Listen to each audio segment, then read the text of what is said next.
Tired of the everyday grind? Want to get away from it all? Descent into paradise. Florida. Greetings, everybody, from sunny Florida. Here's wishing you the best of everything. And it's my personal belief that the best of everything comes from right down here. Hey everybody, it's Steph from JustADayInParadise.com, and thanks for tuning into this week's episode of Just a Podcast in Paradise. Me and the Dip crew love living in the Sunshine State, and it's our goal to help you plan for your very own day in paradise. Follow along as we explore the Keys, theme parks, springs, and everything in between. Be sure to hit that subscribe button so we can notify you when our new episodes are live. As you know, we're always going to have a drink for you, and today we're blending the future, the past, and the rum to make you a rum old fashioned. Be sure to check out our Patreon for digital downloads of this and every other night's recipe. We're ready if you are. So kick up your feet, throw on your shades, maybe roll a cigar, and let's take a trip to paradise.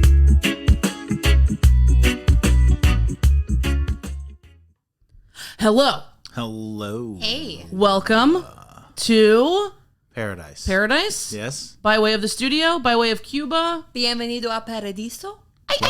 What? That was a little bit of everything. That's what they call a misto. Mixto? That's that Cuban sandwich. We're going to get to that. But first things first, how are you guys? Pretty good. Yeah? Pretty good. It's a rainy day today in paradise. Rainy day. Megan and I started to go to the gym in the morning. Ew. It happened twice of 4 days. Nothing says It worked. I live in paradise, like let's go to the gym in the morning. But you got to get that beach bod ready, right? Yeah, it's far off. Winter time's almost over. Okay. So tanning beds, yes or no?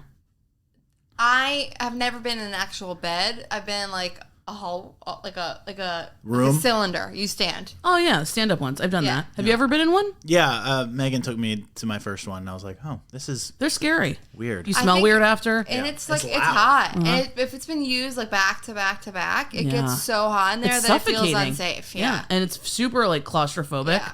But I couldn't lay in one. That seems gross. yeah, I agree because then you're touching it. I mean, have you seen Final Destination 3? Oh yeah, she gets trapped in there, Yeah. right? And Didn't that so it also burns. happen? And I think I know what you also did the summer after last. Before last year? It was like one of the second or third ones. Something like that. Yeah, I like to call it the devil's microwave. I think if you want some sun, you should go outside, Yeah. right? Get that But- vitamin D. You can like sweat outside for 2 hours, or you can go in a tanning booth for like, 9 minutes. yeah. No, the cancer accelerant. Exactly. If you think that tanning beds don't cause cancer, hit us up at the Dip Crew on Twitter. Okay, so let's move forward, spirit forward, into our rum old fashioned. Yes. Yeah, so old fashions are traditionally made with whiskey or bourbon. Whiskey. A twist of orange peel, sugar cube, and Angostura bitters. I have presented yous guys, with a rum old fashioned because I thought that was a little bit more island-esque, a little bit more Cubano. You know what I'm saying? Sure. See. See? So what do you think? Megan is nothing but disappointed with it. I thought that spirit forward meant that there's more spirit than anything else. Not that it's like exclusively spirit. Like I think I mean truly it would probably be but no, it's spirit forward because there's other things in it. There's bitters sugar, is like an ounce of like not even that. bitters, It's like, yeah. bitters is like a 2 drop. dashes, Yeah. of bitters, Angostura bitters, because so it's the bitters that are used in old fashions, so it gives you that old fashioned taste in your mouth. I think when you're classy, you don't want to just sit down at the bar and be like, "Can we get shots?" You know, so you get something strong like this, Like an old fashioned. like an old fashioned, and it does the trick. But you could be, pinky out, Okay. more Call me sophisticated. classless. I'll take a shot. Shots. Next time we'll do shots of tequila, and we'll post the recipe on our Patreon. What do you think, Garrett? You are a drinker of whiskeys, so this is not whiskey. I don't love rum to begin with, but it is good. You mixed it well. Thank you. This is our Papa's Pilar dark rum. We're moving into the darker rum territory. Pilar sponsor us. Yeah. Please sponsor us. Sponsor us, please. I love you, Papa. What's it gonna take? Sponsor us. What do I was kidding about not liking rum. Okay. So today, as you can tell, we're in the Cuban mood. We're going to be talking about a Florida icon. It's not only the oldest restaurant in Florida, but it's the oldest Spanish restaurant in the country. It's seasoned with history, mixed up with culture, and drizzled with dance. Olé. Ooh. You like what I did there? Yes. Do you get it? So to fully understand this world-famous culinary powerhouse, you have to go back in time. So I was thinking maybe we could start a new segment where we go back in time. What should we call it? Back to the Florida. Back to the paradise. Back to the Fjorda. That's what, yeah. I think that's more for Sweden. Florida. Producer, do we get Anything? anything? No? She's a lot closer today. Yeah. Hold on, I can do that. I can do this. Back to the future. Let's just make a new segment without a name. All right, well, maybe we'll throw it out to the audience. Yeah. You guys can name the segment. Please name That'll be it. fun, right? Because clearly Back to Florida. our creative juices have run dry. Anyway, moving on. So in the early 1900s, Ybor City was the cigar capital of the world and Tampa's ethnic melting pot. This is from visitflorida.com. It was known first as Mr. Ybor's City for Don Vincent Martinez Ybor, a Cuban cigar factory owner who established his cigar empire in Tampa in 1886 and never looked back. Cuban immigrants came through Ybor City, or just outside of Tampa, to leave their island behind for better things in the United States. And there were so many cigar factories in Tampa or in Ybor rather, that Ybor quickly overtook Cuba as the cigar capital of the world. That was a prime export, and pretty much everyone that worked there was rolling cigars. The humidity, apparently, is really, you need when you're rolling cigars. Yeah. Yeah, I've never rolled a I cigar. didn't know that. Me either. Yeah. So because this city is so precious to the country and has so much history, they have preserved the historic district with about 915 buildings that existed starting at its peak in the late 1800s. So by 1900, Tampa became the source of the highest quality hand-rolled cigars in the entire world. It surpassed Havana and Cuba entirely, which was unable to match the factory workers in Ybor City, who were hand-rolling 36 different shapes and sizes. So you figure you got all these factories, you got all these cigar workers. Right. It's hot. Yeah. They're hungry, right? Right. Picture like the most densely populated little factory town. Lunchtime. What do they do? Lechon. Well, from one of our past episodes, I remember Yeah. Me too. they eat lunch. They do eat lunch. The most beautiful lunch. Cubans. Right. They need Cubans. So they need a place to go eat. The Columbia started as like a tiny little bistro. They made Cuban sandwiches, more simple lunch foods. But that began to grow. And there's such a robust history there. Over 100 years of feeding the people of Ybor and the state of Florida and all of our visitors. So I wasn't there. I don't know the story. I mean, we weren't either. You guys weren't there. No. So I thought we could invite on somebody that knows a little bit more about the Columbia's history, Ooh. knows a little bit more about the cuisine, can explain to us all the exciting things that the Columbia has to offer. Who is You're that? going to see, Garrett, after the break. What?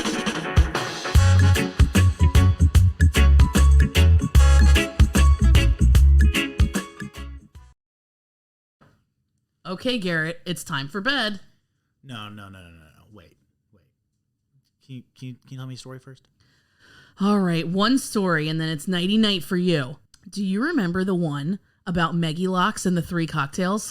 Oh my gosh, I love this one. Once upon a time, there was a little girl named Meggy Locks. She went for a walk on the beach. Pretty soon, she came upon a tiki bar. She sat down in the bar, and immediately she was served 3 beautiful cocktails. Meggy Locks can never resist a free drink. She tasted the first one and realized the straw was plastic. No, plastic is terrible for the environment. I can't drink this. So, she tasted the second drink. Gross.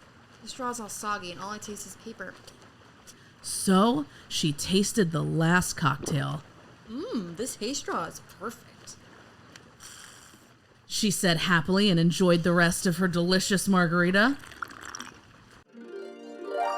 Well, Garrett, what's the moral of the story? That when you use hay straws, all natural, 100% biodegradable, gluten-free, and never soggy straws, you're actually doing your part to help take care of our planet. They can be tossed right in the compost bin after and will break down naturally and return to the circle of life. That's right, big guy. Good night, Steph. Good night, Garrett. We can all sleep a little easier thanks to hay straws. Visit haystraws.com to find out more.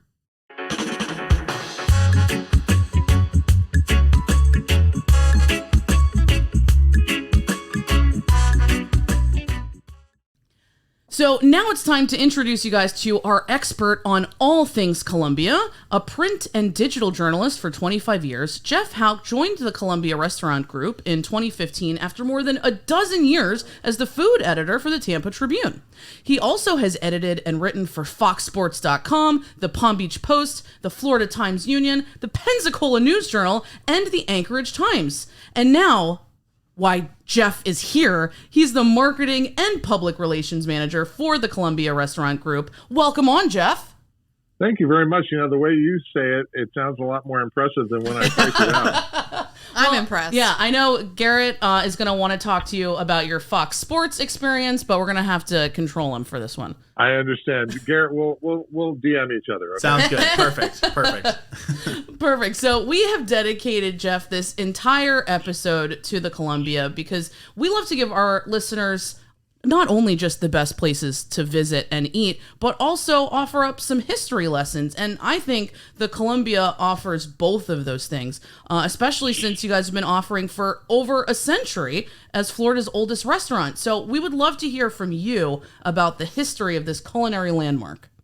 Well, that's a big item. I'll try and take it piece by piece. You know, the bottom line about it is the history of the Colombia is the history of Florida from about 1890 on. And that also includes, obviously, the history of Tampa, because that's where the restaurant was founded in Ybor City back in 1905. It actually started as the Columbia Saloon, or Saloon Columbia, in 1903. And stop me if it gets too detailed, but basically what happened was, after a couple of years, the partners kind of decided to move in different directions, and Casimiro Hernandez Sr., who was one of the partners, basically took it over and made it into the Columbia restaurant. One of his partners at the time was a man named Vicente Ybor. Oh, sounds familiar? Because it it's Ybor City. Vicente Ybor basically made Ybor City as like a company town, the way that Henry Ford did in Detroit, where he would, he basically had an idea to build a cigar town, a cigar manufacturing town, after a hurricane wiped him out in Ybor City. So he moved to Tampa, created this little district, and part of that was to build a brewery called the Florida Brewing Company. Oh. And today we would call that a tasting room. Back then it was just a saloon. You know, they didn't have fancy words like that. Right. But the Saloon Columbia became Columbia Restaurant, and everybody started on a new path. And then bit by bit by bit, at the corner of North 22nd Avenue and North 22nd Street and 7th Avenue in Tampa, the Columbia sort of began its march across the entire block. Basically, they would kind of pair up with whoever was next door or take over that next space. And now we occupy an entire city block in Ybor City. Just for the restaurant, we have 15 dining rooms and capable of seating up to 1,700 people at a time. We are the largest Spanish restaurant in the world. We are now the oldest restaurant in Florida, and it's an amazing thing to be part of a living, breathing icon, because even though it's been that amount of time, there's really only about a dozen restaurants that are family owned that are older than us in America. Wow. It constantly improves, looks for better ingredients, better processes. We call it the new kitchen. We expanded our kitchen out of this it was like the size of a shoebox kind of place that that we expanded in 2005. We call that our new kitchen, even though that's, 16 years old or so. It's just that kind of place that thinks in 10 and 15 and 20 year increments. The best part about it to me is the fact that we are now family owned for 5 generations. Oh, wow. That's so and incredible. the Gonsmart family right now, 4th generation owner, his name is Richard Gonsmart. He and his brother Casey have operated the company since about the mid 90s. They've worked in the business since they were 12. Wow. And they took it over from their parents, Caesar and Adela. And before that, Caesar and Adela took over from her father. So it's been this family business for that long. And I don't know about your family, but I'm not sure I could work 2 weeks with my family, much less Yeah, Christmas is 5 hard enough. generations. Yeah. much less stay current and also have that hunger to be excellent. Yep. There are now 7 Columbia locations, 6 of them street side. We have one in the airport at Tampa International Airport. Oh, I didn't know that. I didn't know that either. Cool. One of the best airport restaurants in the world by Daily Meal. Oh, wow. And so, wherever we go, we try and bring that Tampa flavor. We have, restaurants in Sarasota, obviously Tampa, Clearwater, Beach, St. Augustine, and Celebration. But it's, each one of them has their own little ambiance, but it's all based in the story of the family, the flavors of Spain and Cuba coming together, because the family is Spanish and Cuban. Right. And, you'll have, people will leave a review on Yelp saying, that was the worst Colombian food. We're not Colombian. It's just the name. Right. Or they'll say, that's not Cuban food. And we're like, you're right. It's Spanish and Cuban. It's a hybrid. So it's, it's an amazing thing to be, as I said, in the middle of a living, breathing icon, and yet feel it trying to get better every single day. And also feel like, there's something about working for a 115-year-old restaurant to make you feel like you are the smallest of spokes in a very large wheel, and you don't want to be the spoke that breaks. No you kidding. want to honor that tradition, advance that tradition, and keep pushing toward the future. Yeah, and you almost get to be a part of history. Yeah. Oh, every day. I really get chills thinking about it. I'm getting them right now. You can't see it because it's audio, but I walk through that restaurant and I think, I can't believe I work here. Because when I was growing up in this area, I grew up in St. Pete across the bay. Oh, cool. But we've lived here in Tampa again since 2002. My rehearsal dinner from my wedding 30 years ago was at the Columbia. That's awesome. Wow, I just got the chills. Yeah, and there's any number of things where, just as a customer, it's so intrinsically part of living here that it's like going over to a relative's house. Mm-hmm. And there's so many iconic little places within that restaurant. Each dining room has a story. The original bar from 1903 is still in what we call now the cafe, which was the saloon. The Don Quixote room has this enormous 350-piece chandelier that came from the Eden Rock Hotel in 1972 was hung by a man named George Guido, who still works with us after 58 years. Wow. It's that kind of place. Yep. There's nothing that says Columbia more than bigger and bolder and stronger. That's our philosophy. When we try to fix a problem, our first tactic is add garlic, and then if that I love it. if that doesn't work, then add sangria. It's just, yeah, okay, I get it. It's just a fantastic tradition here, and I'm very proud to represent it and sort of spread the gospel. Awesome. So I know you said that it's kind of like a Cuban-inspired Spanish or a Spanish-inspired Cuban cuisine, but the name is Columbia. So what is the meaning behind that? Where'd that come from? Yeah, it causes no small amount of confusion. And I didn't know this until I worked here.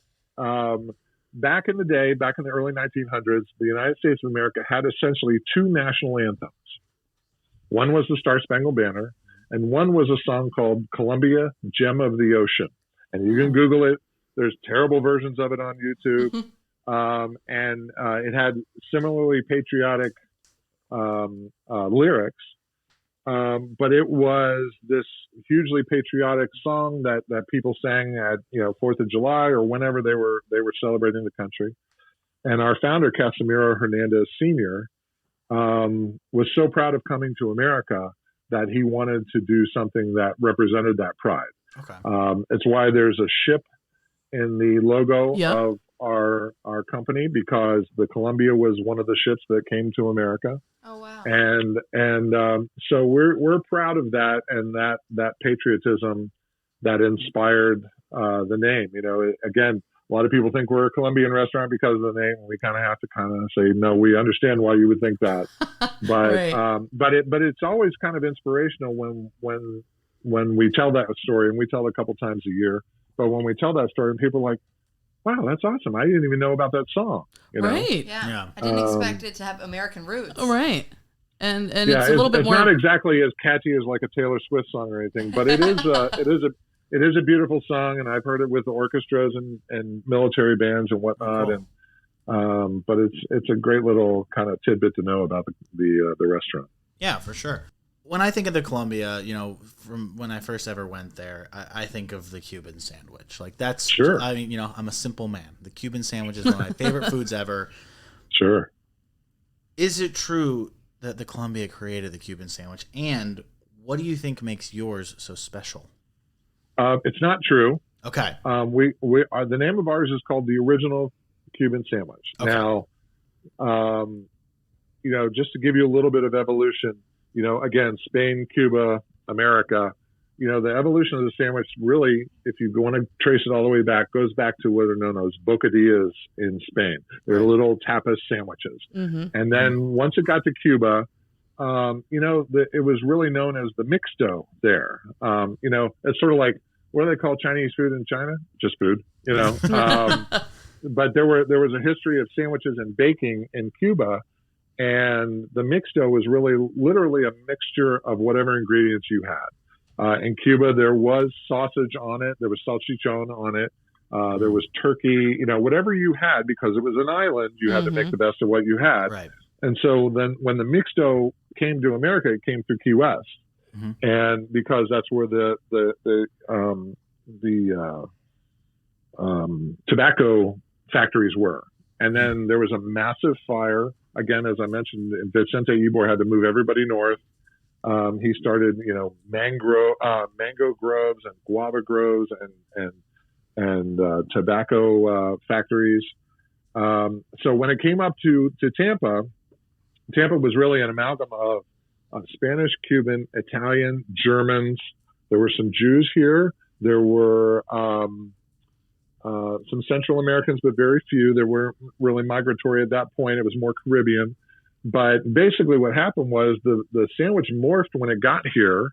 It had been an oblong-shaped loaf back on Cuba. It became an extended torpedo kind of looking loaf once it got here because it was easier to bake that way. Right. And also there was a workers' strike that they stretched the loaf and it was easier to ration when you cut it in slices. Oh, wow. So there's all these kinds. So even the shape of the Cuban sandwich is a Tampa shape. So, you know, kind of eat that, Miami. But anyway, so, you know, when it got to Tampa, you know, it continued to evolve basically by who made it. And so instead of salchichon, you know, sausage on it, it picked up Genoa salami because of the Italians. You know, the roast pork, you have the Spanish and the Cubans with the roast pork and the ham. You know, the reason that there's Swiss cheese on it is because it's more temperature stable than any other kind of cheese. And also it melts really uniformly whenever you press it. Oh my gosh, I'm salivating. Yeah. It was not listen, I salivate every day and I work you know, when you press a sandwich, it makes it crispy and, you know, buttery and whatnot. And the Tampa Cuban is made with Tampa Cuban bread. And for 105 years now, we've worked with La Segunda Central Bakery here in Ybor City, family owned for 4 generations. Oh, nice. And they provide us all our bread at all of our locations. And that bread is crusty on the outside and crunchy, and yet tender in the middle, whether you press it or not. So Miami Cuban bread is spongy and chewy, which can make for a difficult experience eating a sandwich because you tend to pull, and then the contents come out, and then it's no fun. That's so true. the I've had pressing that of the problem. sandwich, sometimes you know, people don't understand this, but really the pressing of the sandwich didn't start to happen until the 50s when Miami started to actually accumulate Cuban residents, but there were more Cuban residents in Tampa up until 1980 in the Mariel boat lift per capita than there were in Miami. Wow. So, the sandwich lived here, breathed here, evolved here. We don't put mayonnaise on it. Why? Well, back when it first started, it was a temperature thing. That's why mustard was used instead of mayonnaise. Makes sense. That's why there's no lettuce on it. That's why there's no vegetables on it. It was an easy sandwich for tobacco workers to eat at their station. Right. You could hold it in your hand. It was temperature stable. And, whether you ate it at 8 in the morning or whether you ate it at noon, it was still a great sandwich. Mm-hmm. And wouldn't spoil. So the reason we call it the original Cuban sandwich is that we went back about 15 years ago. We went back and looked for our original recipe because we kept hearing, it's not as good as it was. And you hear that thing and you just think, people don't know what they're talking about, or maybe they have a different memory. We actually assumed that they were right. And turns out they were. We had taken a whole bunch of shortcuts over 2 or 3 generations because of convenience. Mm-hmm. Instead of, baking our ham and glazing it and then baking it again, we had taken the shortcut of just buying ham or roasting our pork. We stopped at a certain point, marinating it in boho and then roasting it for several hours in an oven to make it absolutely succulent. We didn't do that either. And so we went back and reinvented the sandwich using the recipe from 1905. Wow. And so basically every time you eat a Cuban sandwich at the Columbia, since we reinvented it, we bought new equipment. We spent close to $50,000 reinventing just one sandwich. Since that time, you basically are eating the same sandwich that somebody ate in 1905. Wow. And, and that's so perfect that you said that, because we talked about in the beginning of the episode, going to the Columbia is almost like traveling through time. Mm-hmm. You talked about the different dining rooms that you have that, sort of have acquired different artifacts throughout the years. And even just to the sandwich itself, it's just like you were there back in the early 1900s. Yeah. It is. And, there's a little subtle thing that a lot of people miss, which is the Genoa salami that we have on it has little black peppercorn. Oh, I don't miss it. Don't worry, Jeff. And then most places, and this isn't a criticism because again, it's convenience. Most places don't have the black peppercorns in it because you can't get it domestically. You have to import it. So we import it. But there's a little bit of peppery finish. If you think about it, you'll think about it and remember it. But, there's a little bit of a peppery finish on the back of your palate that adds a little depth of flavor. And all these things add up. Like, for instance, only putting mustard on the top half of the bread. Right. Because if you put it at the bottom, it coats your tongue. All you'll taste is mustard. If you put it at the top of the loaf, it blooms in the roof of your mouth. And it's a much more balanced experience. So much science in the Cuban. It's a deceptively simple sandwich that is highly complex. Yeah. And when we went back through it, there were all these arguments about why we shouldn't remake the sandwich in-house. It cost too much. And the bottom line was the difference between doing it the previous way and the way we did it, we decided to do it forevermore, is 8 cents. Wow. And as Richard Gosmar will say, what are we talking about? Right. The difference in the experience is so vastly different. And the great part about Tampa is if you go anywhere, everybody already has they will. If you ask, where's your favorite Cuban? They'll tell you. And it's any number of places. And the best part about it is they're not wrong because there's some sort of emotional reaction that the Cuban brings out. I have a buddy who swears that the best one is at a gas station on the other side of town. Right. And he's not wrong. That was his favorite time because it's associated with this great memory. Right. And we really like to tell stories with our food, tell history, as you mentioned before, but also, we like to help our guests attach emotions to the food that they're enjoying, whether it's a special event, whether it's just the first time in Tampa, because that makes the food taste better as well. So you'll come to Ybor City and you'll see all our waiters. You might be dressed in shorts and flip flops, but our waiters are all dressed in tuxedos. Mm-hmm. Right. And you're surrounded by all of this extravagant decor and historic items, as you mentioned. and each dining room looks like something out of Willy Wonka Goes to Spain, and you're just like, you're immersed in this. Well, it's going to taste different than if you get a takeout. We offer a curbside takeout, but there's a difference if you took that same sandwich and ate it at the Columbia versus eating it at home. It's a different thing, and we try and do as much as we can for people who take out or cater or do that. But there's something about going to the Columbia and just being swallowed whole in this immersive experience that creates memories for people. Oh my gosh, yeah. I can remember the first time that I went, it was because somebody recommended, they knew I was going to the Tampa area, and they're like, you have to eat at the Columbia. Whatever you do, eat at the Columbia.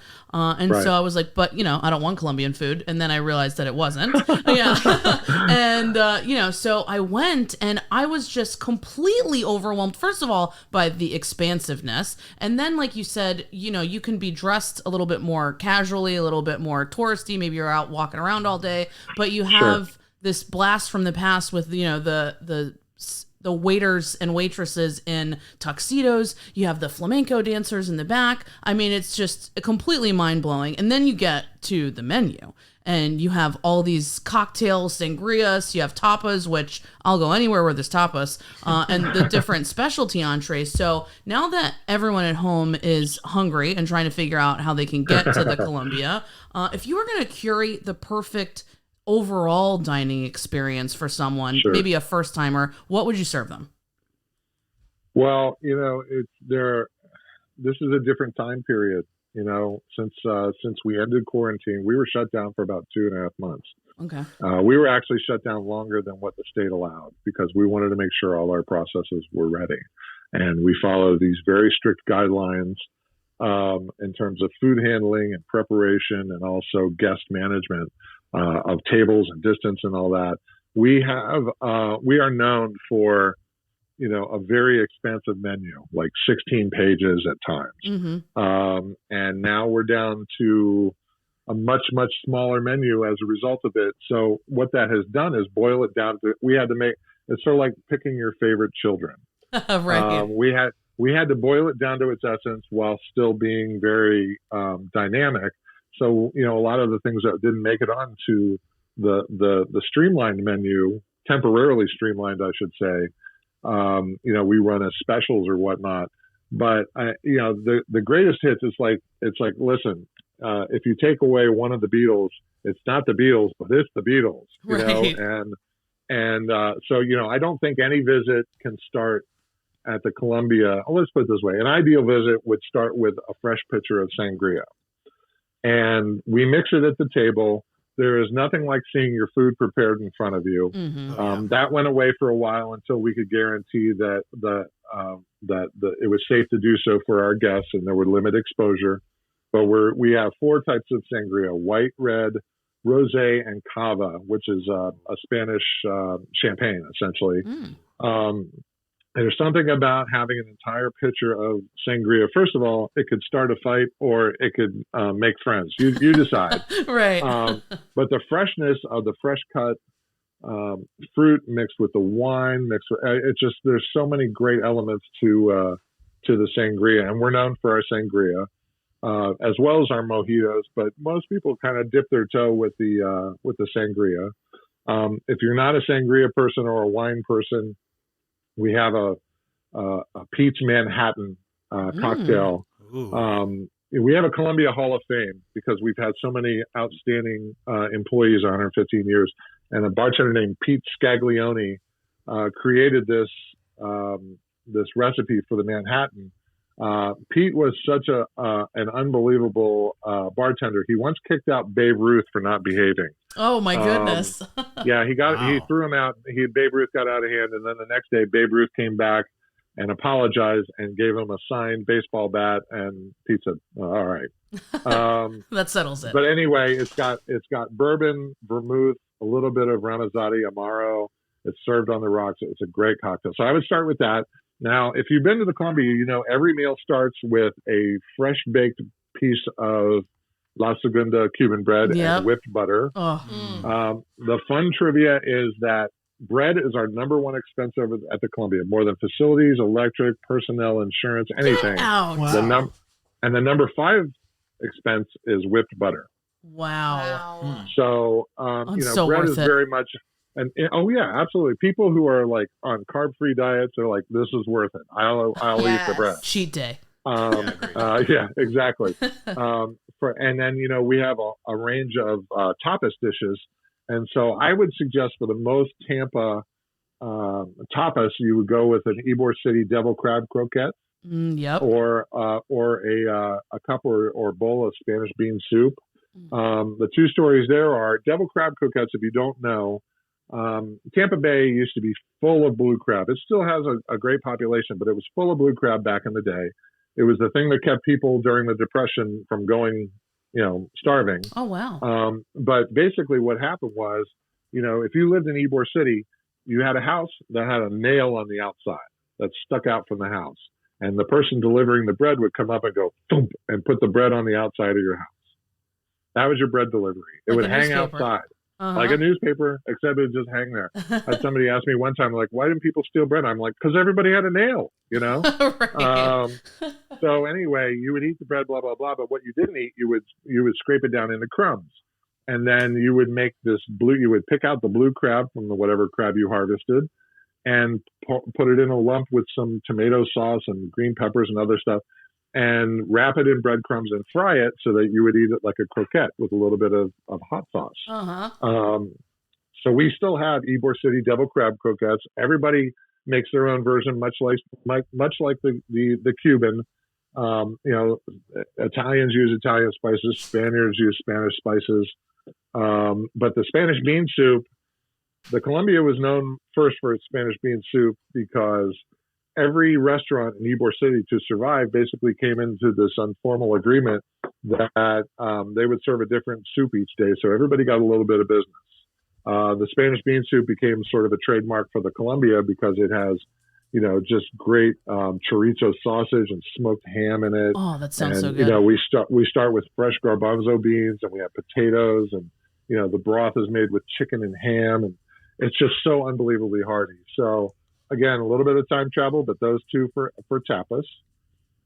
If it was for lunch, I would say obviously the Cuban sandwich, which we talked about. Mm-hmm.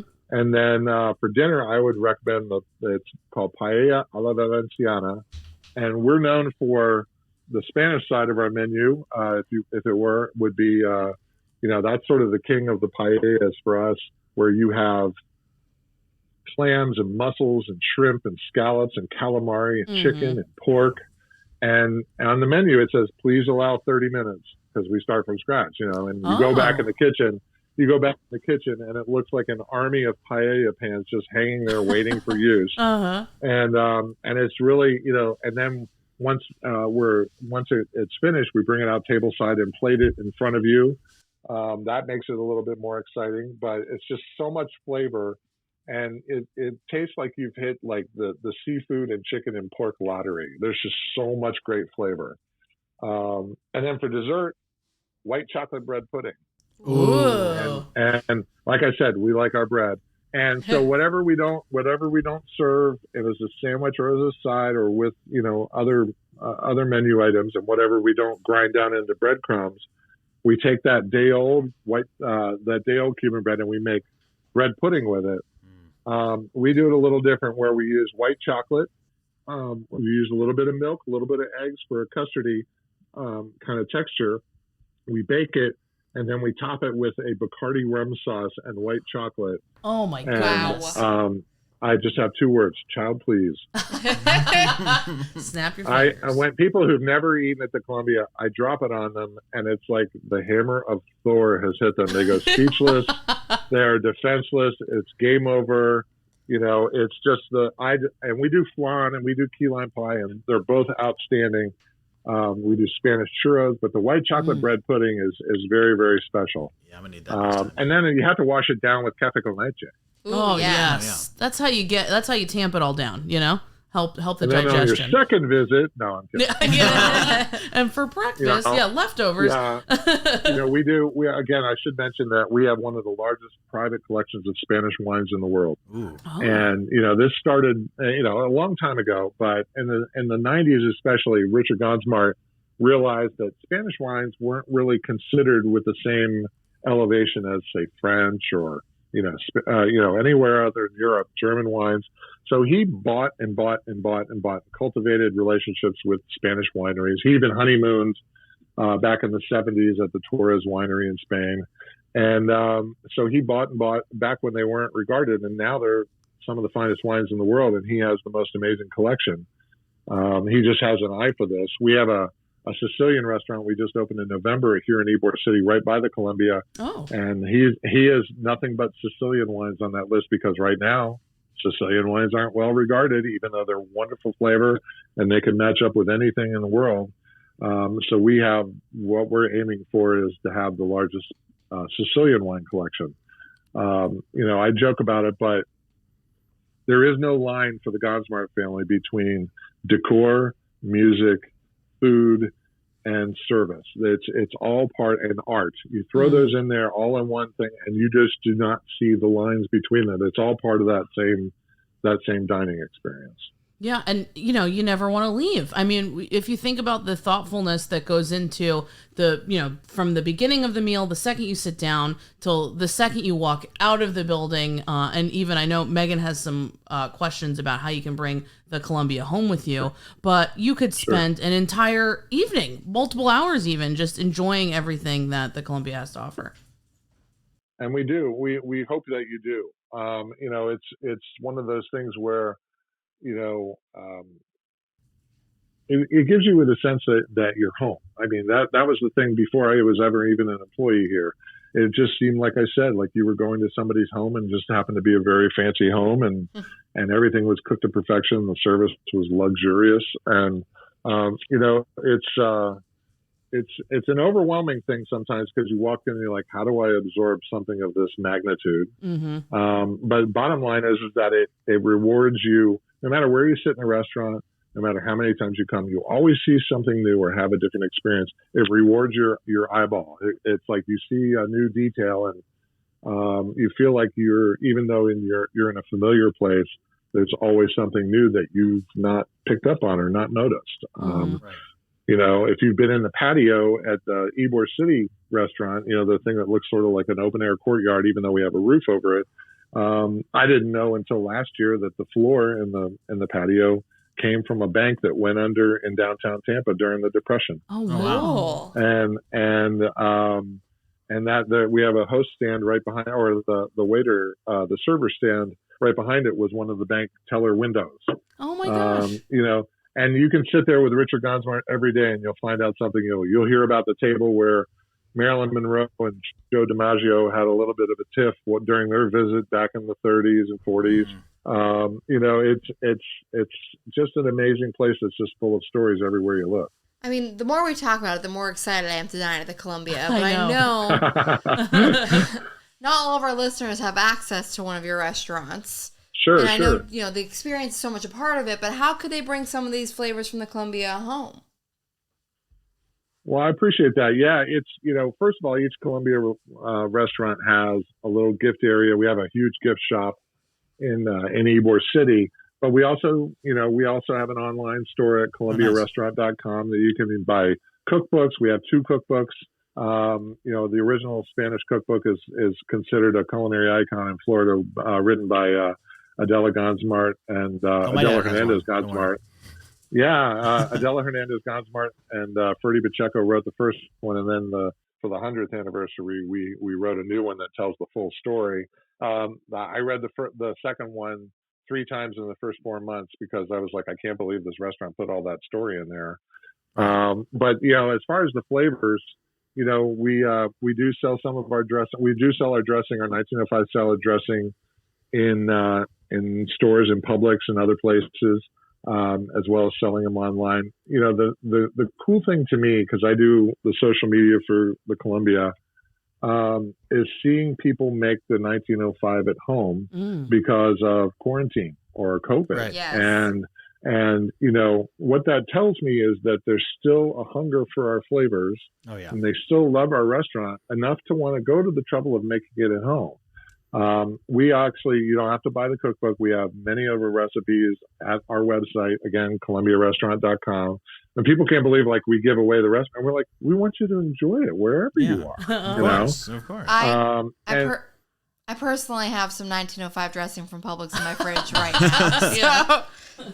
God bless you. Yeah, and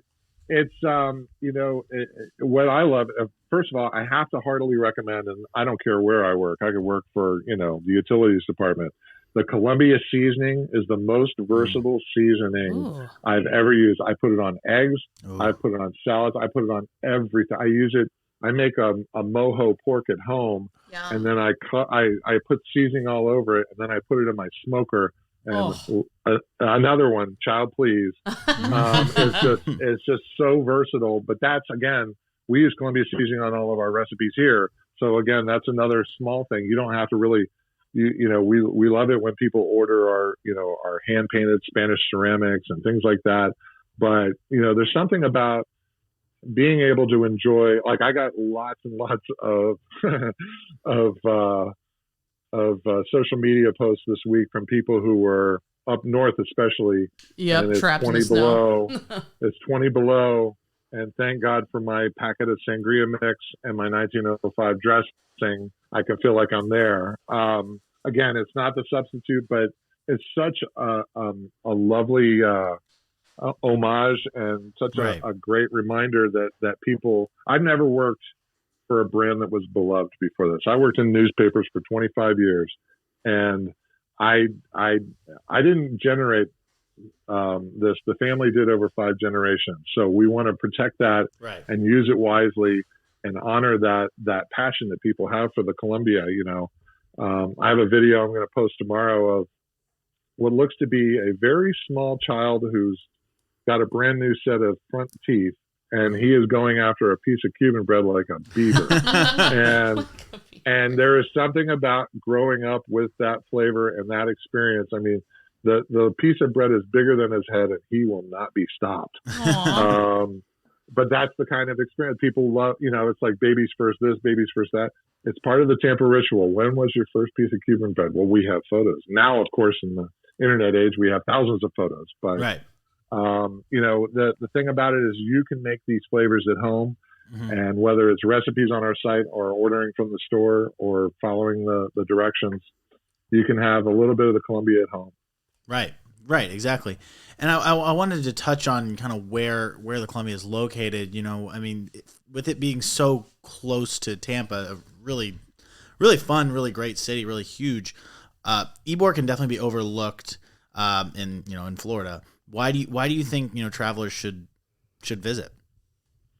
Well, we're sort of we're in the city of Tampa. It's sort of its own little enclave. Ybor City came from being its own city to being sort of swallowed up by the city. Right. We're about literally a 10-minute drive from the heart of downtown, a little bit northeast. There's a couple neighborhoods between us, but there's a streetcar line that runs from Ybor City, a streetcar trolley that runs all the way into downtown. I didn't know that I highly recommend.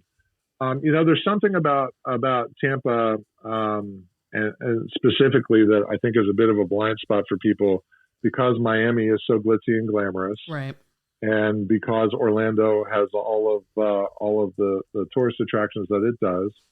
Tampa was really much of a more prominent place back when the railroads were around. They're still around, but the end of the railroad, Henry Plant's railroad, stopped in Tampa, and things got put on boats and sent to Cuba, and things from Cuba came up and got on railroads to go to the rest of the country here. All of the cattle for a period of time that went to Cuba, and all the sugar cane that came from it came through Tampa at one point. And then as the dynamics of migration change and whatnot, that changed the view as well. But, when cigar production started to leave in the 1930s, that originally was the reason for Ybor City to exist. And when those jobs left, the people left. and it went through some very, very hard decades. There was a period of time when, urban renewal was the big word, and we're going to knock down all these old buildings and put up these glass structures. And Right. boy, what a terrible loss that was. The Columbia sort of survived. When you think about it, the Columbia survived the first Spanish flu, World War I, World War II, Prohibition, the Depression, urban renewal, and we're still here. So that, when something like a pandemic happens, all we have to do is look at the example of previous generations to figure out how we got through it. Ybor City, to me, is the heart of Tampa. It is still it's still a neighborhood. There are businesses here. There's industry here. There are homes here. If you've not been to Ybor City, then you don't know about the wild chickens that run through the streets. That's right. Yeah, they're protected. And they are literally legacy chickens that are protected by law. You can't mess with them. They are basically descendants from the earliest pioneers. And, back in the day, you were rich if you had a cow in the front yard and chickens in the pen. And so some of them got out, got around. Well, now they're just legions, and they are spectacularly beautiful. They're incredibly loud, but they are as much a part of Ybor City as the bricks in the street. There's no separating the two. You walk into Ybor, and there are certainly, bars and restaurants. But if you walk off the main street, off of 7th Avenue, and you get away from sort of the main drag, you will find the most charming casitas, houses, and you'll see how people really live in this neighborhood. It is still admittedly on its way back up. Right. But right now we're in this sort of renaissance of Ybor that hasn't been seen, I would say, at least since the 40s. And, that people are excited to be here. Oddly, technology companies and education companies are starting to take over the former cigar factories, these 3-story cigar factories that are sort of dotted throughout the neighborhood. They're taking them over, refurbishing them, and turning them into workspaces. Mm-hmm. And then there's some new real estate developers that are trying to make a new section of Ybor City, even as we speak. But it's just a real place. It's not an artificially designed neighborhood. It is about as real as the real gets here. My great grandfather used to come. He came from Italy. He had a hotel and motel on St. Pete Beach, and he would come over every Sunday to the Italian Club on 7th Avenue, back when the Gandy Bridge across Tampa Bay was only 2 lanes. Uh-huh. And I work 4 blocks away from that. I just happened to work 4 blocks away from where my great grandfather was back in the 40s and 50s. Super so, cool. I think about that, and there's something about having those deep family roots here that you can't help but feel it here. There's a brand new hotel, a boutique hotel called Hotel Haya, that opened up earlier this year, formally late last year. But there's no reason for the boutique hotel. There's no beach. There's no resort. There's no golf club. It is literally a hotel that gets its main attraction from being in Ybor City and being immersed in that history and adding to the story of it. So, great times are ahead, and we've already had great times here for the past 10 to 15 years. We look forward to building on those. For sure. Yeah, and I know that our listeners are going to be wanting to know a little bit more about how they can stay connected with the Columbia after this episode. So sure. Why don't you tell us where people can find you on social media?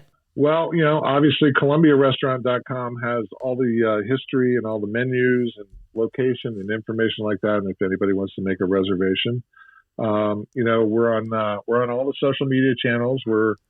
You could even find us on TikTok. What? Wow. Are you dancing, Jeff? I know. Yeah. I know. I'm following you right now. I know. No. It's exciting because if you go outside the Columbia in Ybor City, you'll find an electric vehicle charging station.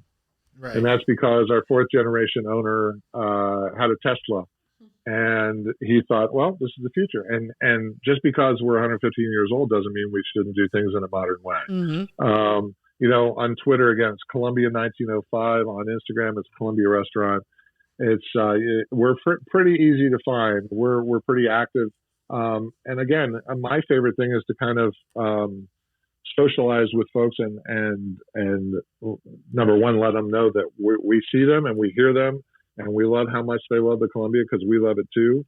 We're always posting new things and new menus and new additions to our wine collections, new cocktails.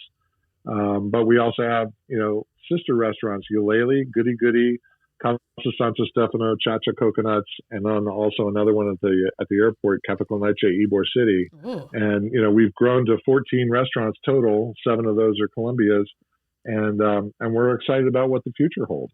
Gosh, and so are we. I know everyone is hungry at this point. And Jeff, you have been absolutely incredible. Thank you for taking us through the history. Oh my gosh, yeah. And now we need to get something to eat. So let's make our reservations, Garrett, to the Columbia. Yeah, perfect. Thank you. I don't know. We only have 15 dining rooms in Ybor, so right. 1,700 seats, but who's counting? Yeah. You guys come see us, and we'll sit you right in the front of the flamenco dancing, and we'll give you the full experience. I would love that. Perfect. Thank you, Jeff, for coming on, and we'll talk to you again. It was my pleasure. Thank you for having me, guys. So, wow. Okay. First of all, I'm starving. I am so hungry. I'm very, very hungry. The producer has been listening. I know. The poor producer. Yeah. And she's also very hungry. So I will speak admittedly, I've been to the Columbia probably 3 times, maybe 4. But I have not had the Cuban sandwich. What? I know. Because I feel like it's so, I didn't realize the history that went into the Cuban. I know. And the money. Like, I always think, you can get a Cuban, like you said, at any freaking gas station or whatever, Publix, right? So I didn't realize the thought and the process that went into making the Cuban at the Columbia. So I'll have to try that next time. Damn good. But yeah. Absolutely same. I haven't had the Cuban. I think I had a steak. Mm-hmm. But everything is delicious, and I get it. I mean, it's a huge restaurant. Yeah. And I like they have like such like a stylistic, like they have little like sangria pitchers. It almost doesn't seem real. Yeah. It's literally like frozen in time. You wouldn't believe it, but you've got to go. All right, everybody. Thank you for tuning into Just a Podcast in Paradise. We're so happy that you hung out with us today. We would love it if you would subscribe so you don't miss an episode and give us a 5-star review on Apple Podcasts so we can continue to work hard to make your next Florida vacation the most memorable and the most delicious trip that you've ever had. You can also follow us on Instagram at Just Take a Dip for daily updates on what's happening around Florida, and check out our YouTube channel, Just a Day in Paradise, for destination ideas, restaurant reviews, unboxing things you might want to take on your next trip, and copycat recipes from some of our favorite places in paradise. We're wishing you a little bit of sunshine wherever you are, and we hope to see you in paradise soon. Say goodbye, guys. Goodbye, everyone. Thanks for tuning in. Hope you're hungry. Whoever wants to sponsor us. Sponsor our sandwiches. Sponsor everything. Bam, bam, bam.